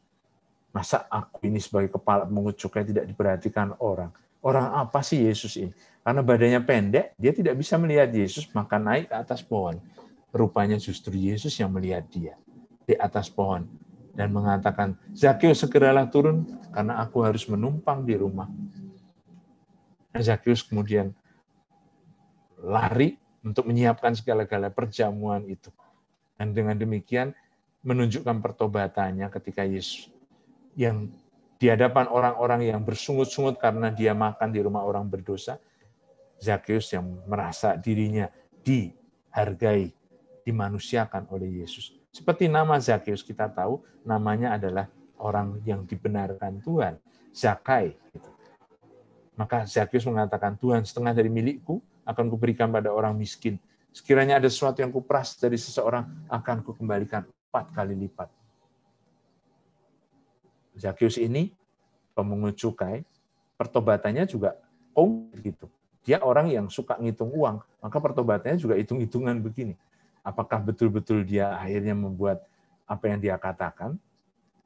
4 kali lipat itu betul-betul lebih daripada yang disebutkan dalam hukum kitab suci. Kata Yesus, hari ini telah terjadi keselamatan pada rumah ini. Karena orang ini pun anak Abraham. Tiba-tiba muncul kata Abraham di sini. Sebab anak manusia datang untuk mencari dan menyelamatkan yang hilang. Saudara-saudari, kita tahu Abraham yang berkatnya untuk semua orang karena imannya. Abraham juga bertemu dengan tamu istimewa di bawah pohon. Seperti Zakeus yang naik ke atas pohon ara ini dan mendapat tamu istimewa Yesus. Zakeus lari untuk menyiapkan makanan, begitu juga Abraham yang ketika kedatangan tamu 3 malaikat itu, dia sedang beristirahat di bawah pohon tarbantin di Mamre, dan kemudian lari ke sana kemari untuk mempersiapkan makanan. Tidak sembarangan, tidak kebetulan nama Abraham nampak di sini. Orang ini pun anak Abraham. Dengan demikian, Zakeus namanya yang berarti dibenarkan, kepala pemungut cukai itu bukan hanya dibenarkan, dia dikatakan dipulihkan sebagai anak Abraham. Karena anak manusia datang untuk mencari dan menyelamatkan yang hilang. Mirip sebenarnya di Injil Matius dan Markus tadi kita sudah lihat rujukan pada anak manusia yang datang untuk melayani dan bukan untuk dilayani. Di sini anak manusia datang untuk mencari dan menyelamatkan yang hilang. Begitu. Kita menemukan 2 cerita yang rupanya arahnya bisa menjadi berbeda. Bukan berarti siapa yang benar, siapa yang salah dari sumber-sumber cerita ini. Yang barangkali cerita orang buta yang disembuhkan itu umum. Tapi bagi Matius kisahnya menjadi kisah penyembuhan 2 orang buta. Bagi Markus kisahnya menjadi kisah panggilan Bartimeus yang mengkritik kisah panggilan murid-murid Yesus yang rupanya justru mau duduk. Injil Lukas kisahnya menjadi kisah pertobatan universal. Semua orang yang mau mengikuti, termasuk orang berdosa. Termasuk juga Zakeus, kepala pemungut cukai. Begitu saudara-saudari, memang kita tidak punya waktu untuk melihat. Ini kesimpulannya nanti bisa dibaca sendiri. Jika kita tidak mengakui kenyataan ini, barangkali justru kita yang sebenarnya buta karena tidak melihat bagaimana kisahnya bisa begitu indah ketika dibandingkan dalam perbedaannya. dan menjadi nampak bagaimana masing-masing penginjil itu memang mau membuka mata kita akan keindahan permata itu. Bisa dilihat dari berbagai sudut, tapi ternyata satu saja permatanya, di mana orang berjumpa dengan Yesus yang memanggil dia, yang menyembuhkan dia, yang mempertobatkan dia.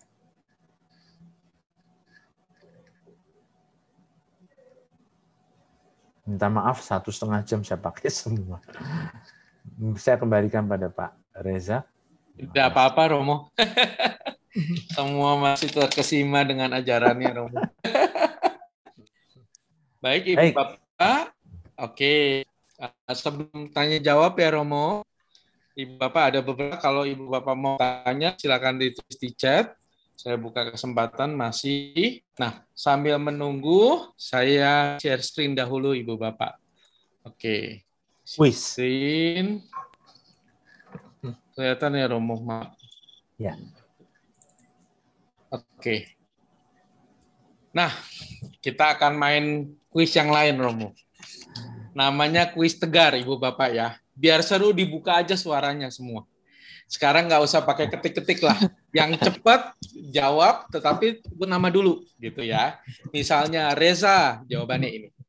Kuis tegar ini sebenarnya singkatan tebak gambar Reza. Ya. Jadi nanti ada gambar-gambar yang digabung menjadi seseorang atau menjadi sesuatu yang Ibu Bapak pasti saya tahu. Pasti kita tahu semua. Contoh ya Ibu Bapak ya. Ini silakan dilihat. Nah, 2 gambar ini menjadi apa arti dari atau menjadi seseorang? Siapa Ibu Bapak? Pasti Ibu Bapak kenal profilnya. Tom Cruise. Kan mesti sebut dulu namanya Pak Ibu. Jadi kita tahu. Tom Cruise. Tom Cruise ya. Kok Tom Cruise dari mana? Tom sendiri kapal cruise. Oke. Ibu Nat, kayaknya mesti siap-siap kuping ini Ibu Nat nih sebagai jurinya nih. Oke. Ibu Bapak ini latihan ya. Oke, sekarang kita masuk ke gambar kedua. Ini siapa yang dimaksud? Sebut nama, langsung jawaban. Sarus Budianto. Sarus. Pak Budianto. Pak Budianto, apa Pak? Lazarus. Lazarus dari mana Pak Budianto Lazarus? Itu di las, sasa jadi sa, rus jadi rus. Betul Pak Budi. Oke Bu Nat, hadiah jatuh kepada Pak Budi untuk las, terus ada sasanya. las, sasa, orang kurus. Oke, kita lanjut pertanyaan berikut ya Ibu Bapak. Konsen, siap-siap. Oke, yang kedua. Nah, siapa? Apa ya? Yang bisa langsung unmute, sebut nama sama jawaban. Ini. Ada yang bisa? Ini katanya sama namanya. Yang pasti yang kedua itu bukan Romo Vitus, walaupun agak-agak mirip tapi bukan. Saya Pak Reza. Ya, siapa Bu? Galuh. Bu Galuh. Ya, jawabannya Bu Galuh. Yesus Kristus. Yesus Kristus dari mana, Bu? Dari centang itu Yes. Terus betul. meletus. Kris dan meletus. Oh, luar biasa. Ibu Galuh mendapat hadiah yang kedua. Dicatat ya, Bu Nat. Yesus Kristus. Terima kasih. Yang ketiga, kita coba lagi ya, Ibu Bapak ya. Lebih susah mungkin? Coba. Kayaknya sih ini mudah ini. Gini. Sebut nama, langsung jawaban. Yang sudah dapat, Ciska. tolong bagi ke yang lainnya. Ibu Siska ya? Ciska. Ibu Ciska. Oh, Ibu Siska. Paulus. Ibu Siska. Romo, Ibu Siska dari Sekina, Romo. Iya. Malam Ada di ya. sini. Iya. Apa Bu Siska? Paulus. Paulus dari mana Bu Siska Paulus? Pau sama dielus. Oh iya. Bisa aja kan ini di bawah artinya jablay, Bu? Enggak ya? Tapi itu dielus ya. Oke. Berarti Ibu Siska selamat ya. Luar biasa. Terima Jawabannya kasih. betul. Paulus, bakpao dan dielus. Oke, ada lagi. Coba. Takut. Gampang ini. Kalau nggak tahu sih, aduh, kurang ini nih, kurang kekinian.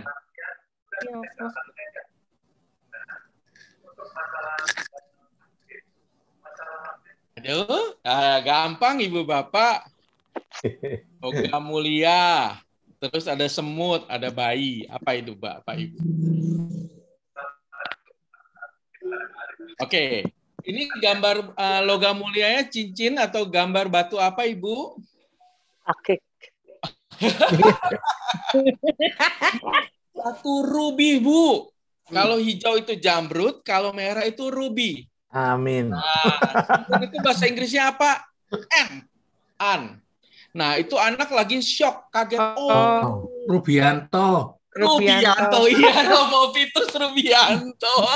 Parah ini menyebut Amit, nama dengan Romo, tidak izin Romo pakai nama sebentar. Yang terakhir ya Ibu Bapak ya. Pertanyaan yang terakhir. nggak ketebak ya. Iya. Iya. Nama mulia soalnya itu Romo. Oke, nah ini. Nah, ini ayo. Ini yang terakhir.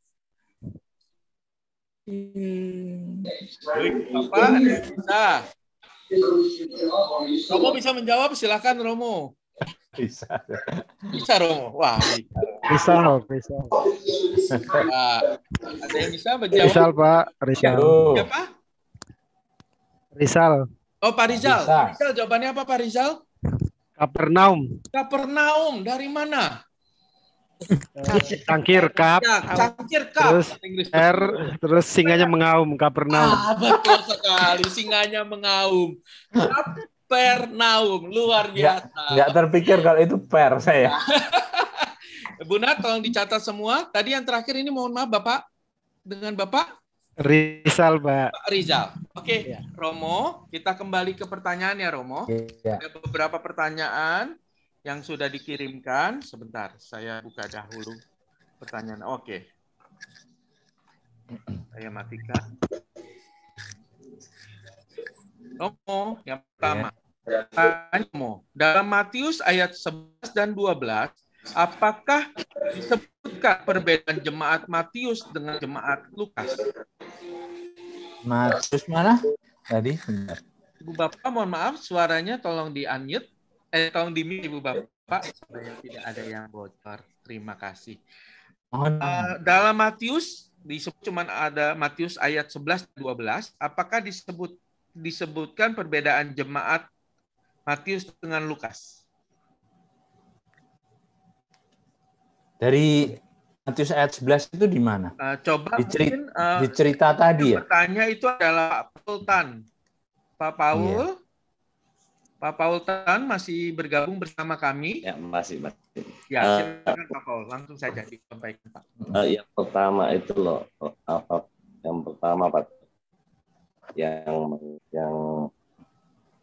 mengenai teguran bahwa orang-orang justru orang asing lah yang akan mendapatkan tempat pertama di kerajaan surga. Apakah itu Oh, itu yang dicerita perwira di Kapernaum.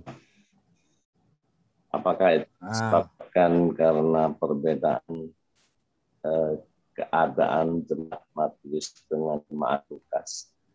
Maka Matius sengaja menuliskan kritikan Yesus kepada orang Yahudi non-Kristiani. Iya, bisa dijelaskan begitu, ya. Tapi sekali lagi nanti kita akan kembali ke sini minggu yang akan datang. Memang pertanyaan Bapak itu sudah pengandaian di belakangnya bahwa jemaat Matius itu jemaat Kristen orang-orang Yahudi, gitu kan? Iya Pak. Nah, kalau begitu, kira-kira kata-kata Yesus itu apa nggak menusuk hati mereka? Coba. Kalau justru malah mengatakan orang-orang nanti orang-orang luar akan duduk makan bersama Abraham, Ishak dan Yakub. Sementara anak-anak kerajaan itu berarti orang-orang Yahudi sendiri, ya, ditinggalkan dalam kegelapan. Bayangkan kalau Bapak mengatakan ini perbedaan yang menonjolkan jemaat Matius yang rupanya justru ditulis, Injil Matius ditulis untuk jemaat orang yang Kristen Yahudi, kan? Iya, betul. Ya kan? Ya. Nah, kan nggak langsung klop. Coba lihat. Ya.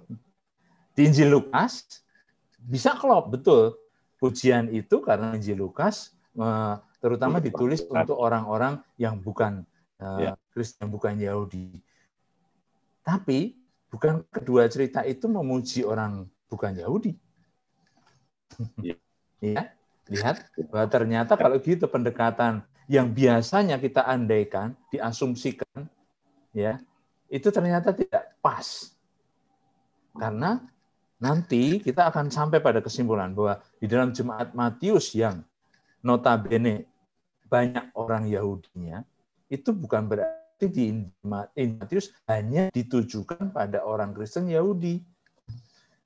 Matius itu ditulis di Antioquia Syria yang banyak juga orang bukan Yahudi. Itu. Maka orang-orang Kristen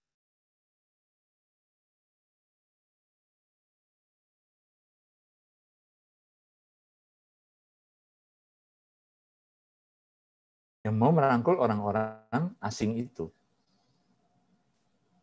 Beda dengan orang-orang Yahudi yang fanatik, yang tidak mau mengakui mereka gitu. Ya, jelas. Maka di situ kelihatan perwiranya memang bertemu dengan Yesus, dan itu sesuatu yang sebenarnya bagi orang Yahudi sudah agak aneh gitu. Meskipun Yesus tidak masuk ke dalam rumah perwira itu karena najis ya kalau untuk orang Yahudi, masuk ke rumah orang tak bersunat. Tapi bahwa perwira itu sendiri datang kepada Yesus, menjumpai Yesus, itu sudah sesuatu. Orang asing ya menjumpai orang yang gitu, dalam arti. Dalam Injil Lukas bahkan di sana ditonjolkan perwira sendiri tidak mau datang untuk bertemu dengan, tidak pantas gitu.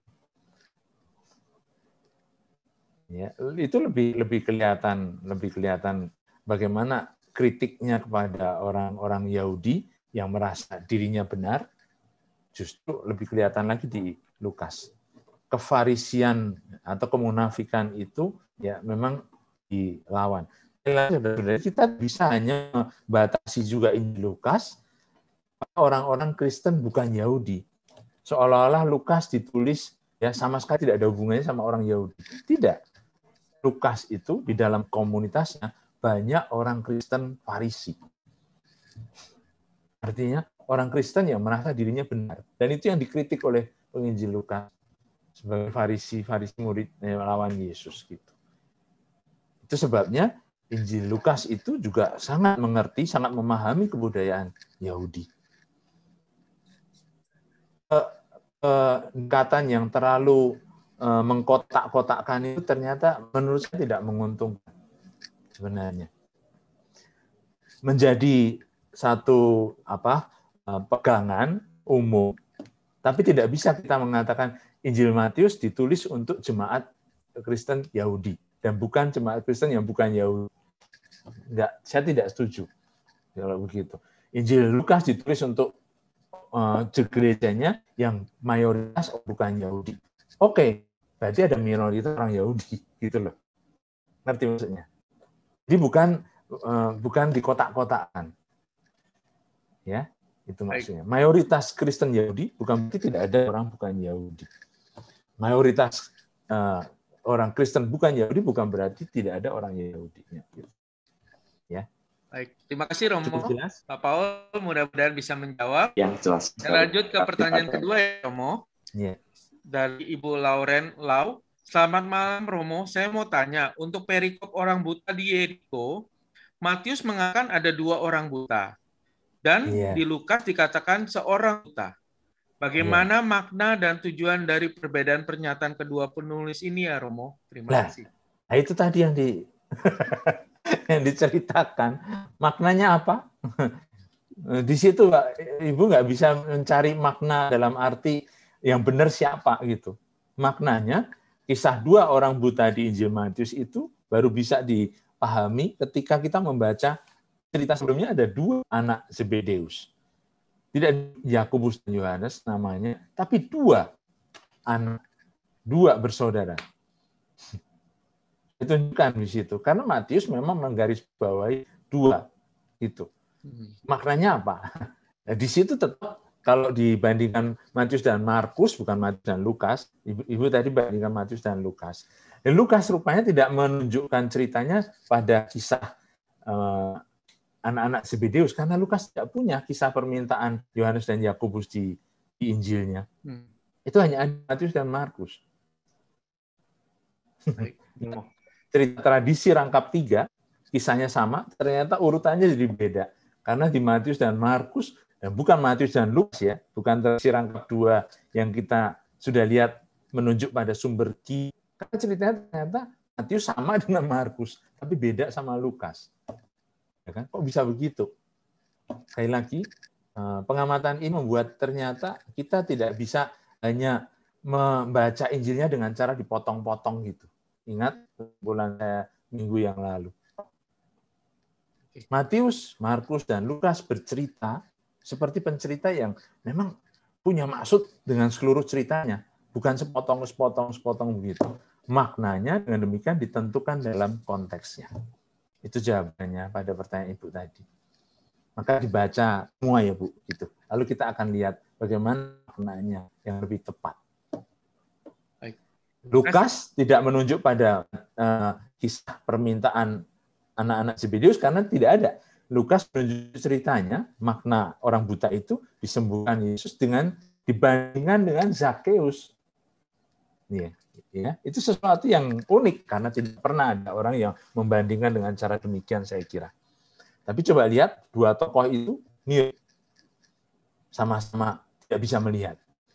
Zakheus karena pendek, orang buta itu karena memang matanya buta. Coba lihat. Dua-duanya bertemu dengan harapan mereka rindukan melihat. Baik, terima kasih Romo. Jadi kita harus melihat perikop lain juga ya, mau nggak yang misalnya itu kan tentang dua orang buta yang disembuhkan. Iya. Kita juga mesti melihat bahwa orang minta hidupkan di sisi kanan dan di Yesus begitu. Lihat perikop-perikop lain gitu. Maksudnya, coba baca dengan cara yang bukan hanya sekedar biasa. Kita tahu ceritanya itu, oh iya itu cerita penyembuhan. Kalau begitu, Matius, Markus, Lukas cerita penyembuhan yang sama. Waktu kita baca benar-benar tadi nggak begitu. Matius memang cerita penyembuhan. Markus ternyata ceritanya panggilan. Lukas ceritanya ternyata pertobatan akan seluruh umat. Ya kan? Itu namanya baca yang tidak sepotong-potong dan tidak asal. Seolah-olah, oh kita sudah tahu. Seperti minggu lalu kita bahas itu. Membaca seperti seolah-olah baru pertama kali membaca itu. Baik, Mo. Terima kasih, Mo. Baik, Romo. Ibu, sudah ya, Bu? Bu Lauren, terima kasih. Baik, pertanyaan berikut, Romo. Romo, saya dari Ibu Gracia Pingkan. Romo, saya ada baca beberapa kisah tentang penyembuhan orang buta. Tapi caranya berbeda-beda. Ada yang saja sudah sembuh, ada yang memakai ludah. Apakah ada maksud tertentu dari perbedaan cara penyembuhan tersebut?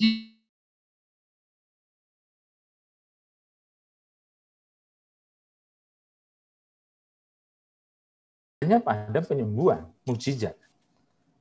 Bandingkan sekarang Markus dan Lukas. Ada nggak cerita tadi?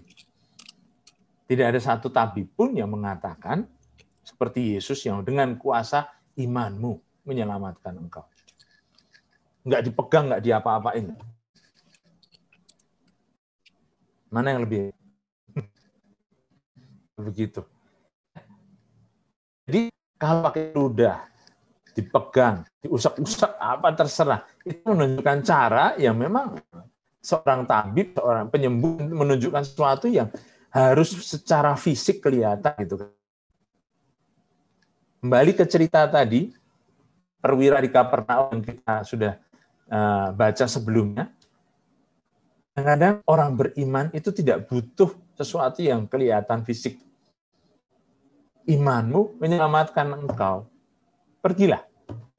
Nah, lihat Matius dan Markus dan Lukas ceritanya menjadi mirip dengan cerita perwira di Kapernaum yang rupanya hanya sepatah kata saja, jarak jauh hambanya sembuh. Itu juga imanmu menyelamatkan. Di Matius ada kata-kata itu imanmu, tapi ya perwiranya memang bertemu dengan Yesus. Jadi dapat jaminan gitu. Tadi dalam gambar bahkan pegang itu kan.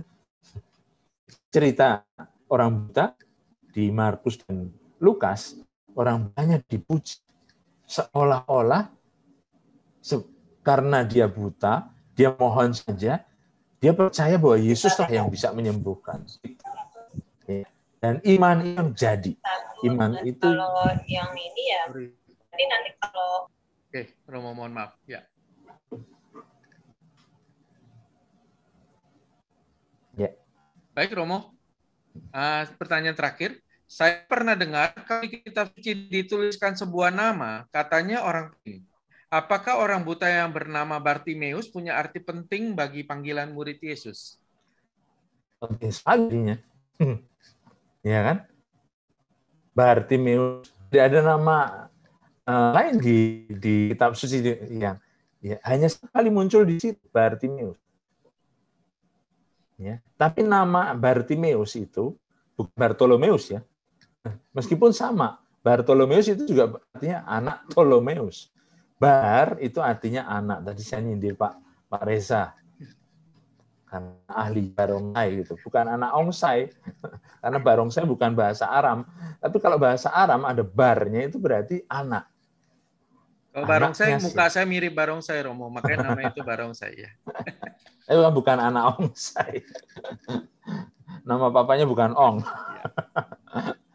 Jadi Bartimeus itu nama bentukan gitu dari kata anak Timeus. Dalam bahasa Aram bunyinya Bartimeus gitu. Dalam bahasa Yunani penjelasannya Bartimeus itu anak Timeus, tapi sebetulnya itu kata yang sama, anak Timeus. Kenapa mainan kata-kata gini? Tadi kan dikatakan ini orang penting. Penting dalam cerita sendiri itu penting. Lihat. Dia menunjuk pada murid yang namanya Yakobus dan Yohanes, anak-anak Zebedeus. Disebut nama bapaknya juga, tapi punya nama Yohanes dan Yakobus. Yakobus dan Yohanes ya. Jadi Bartimeus ini seperti model gitu. Lihat, murid-murid aja yang sudah lama mengikuti Yesus itu nggak ngerti sampai minta duduk di tahta. Padahal sebenarnya mereka sudah lama mengikuti Yesus, mendengar ajarannya, bahwa murid itu harusnya mengikuti jalan, bukan duduk. Mereka malah capek mau duduk gitu. Yang duduk itu yang dilayani. Justru hamba atau orang yang mau melayani nggak bisa duduk, berdiri. Di sini menjadi model kontras gitu. Murid yang disebut juga anak-anak Zebedeus sama seperti Bartimeus, anak Timeus, rupanya di sini dibandingkan gitu. Cerita ini baru kita tahu kalau kita baca cerita di atasnya kan. Selama ini barangkali kita tidak pernah bandingkan begitu. Cerita orang buta ya itu tok begitu. Ya berhenti pada kisah penyembuhan mujizat, penyembuhan orang buta. Orang buta menjadi melihat. Sudah. Ternyata ceritanya lebih jauh, lebih indah, lebih kaya, lebih dalam daripada yang kita bayangkan. Terima kasih, Romo. Ibu Bapak mau nanya, Injil itu dibuka dengan apa? Kitab apa, Ibu Bapak? Kejadian. Ditutup dengan kitab apa? Wahyu. Wahyu. Oleh karena itu, untuk menutup pertanyaan ini, Pak Wahyu silakan kalau ada pertanyaan. Saya pas dulu, Pak. Nyimak aja malam ini. Baik. Terima kasih, Pak Wahyu. Bapak, oke. Bu Bapak nanti kalau misalnya masih ada pertanyaan, WhatsApp saja di grup, nanti saya bisa kirimkan ke Romo. Ya. Sekali lagi terima kasih Romo atas pengajaran, jawaban, dan juga pokoknya materi yang begitu sangat-sangat tidak terpikirkan sebelumnya oleh kami ini, Romo. Maafkan hamba-hamba kami ini yang hanya hamba biasa, yang tidak pernah membaca sampai ke atas. Senang sekali bisa belajar. Kita baca teksnya loh, kita punya, saudara-saudari punya kitab sucinya. Tidak bicara tentang sejarahnya gimana ya, bukan itu. Betul bahwa kalau kita tahu tentang latar belakang, bagus. Tapi ternyata teksnya sendiri, dibaca saja enak. Nanti sebagai PR, silahkan baca kisah pembaptisan Yesus misalnya. Itu ada di Matius dan Lukas juga. Atau cerita perumpamaan penabur. Coba lihat. Kita akan bahas minggu depan. Nanti saya akan tampilkan di grup Ibu Bapak ya. Apa namanya yang tadi Romo sampaikan. Dan juga nanti saya akan share materi Romo. Malam ini nanti saya akan share kepada Ibu Bapak semua. Ibu Bapak sebagai penutup seperti biasa ada berkenan untuk berbagi. Ini adalah QR code kami. Silakan Ibu Bapak bisa langsung melakukan melalui QR code dari BCA. Sebelumnya kami ucapkan terima kasih. Kemudian ada satu pengumuman. Kursus Kitab Suci Modul A akan dibuka oleh Dekanat Barat 2. Jadi ada 9 paroki Dekanat Barat 2, SMI, kemudian Trinitas dan MKK, MBK, dan seterusnya di Dekanat Barat 2 bersama-sama mengadakan kursus Kitab Suci Modul A. Setiap Rabu mulai 7 Juli. Jadi bisa dikatakan setelah bersama Romo Vitus, kita bisa masuk kepada kursus Kitab Suci Modul A. Pengajarnya ada Romo Agustinus Purwanto SC, Romo Ipung, biasa dipanggil. Ada Romo Albertus Purnomo OFM, kemudian ada Romo Indra Sanjaya, PR, dan ada Pak Bobi Roho dan juga Pak Dik Sugiharto. Ibu Bapak, nanti pengumuman ini kami tampilkan juga, tayangkan juga di WhatsApp Group, sehingga Ibu Bapak bisa mencatat pendaftaran di sana. Sebagai penutup, seperti biasa, iya, tolong Ibu Nat disiapkan hadiah-hadiahnya. Pokoknya kita habis-habisan. Iya, peserta puas kita lemas, Bu. Oke, Bu Nat sudah siap ya, Bu Nat? Ada 3 hadiah door prize. 50.000, 75.000, dan 100.000 akan dibagikan kepada Ibu dan Bapak semua. Saya stop share. Silakan Ibu Nat share-kan roda keberuntungannya. Oke, yang pertama jatuh kepada, wah, Romo sudah masukkan namanya? Sudah, oke. Ya. Yang pertama jatuh kepada Ibu Telda. Ada? Ibu Telda, kalau ada mohon di-unmute, Bu. Ada Resa. Oh, ya. Ini Matilda.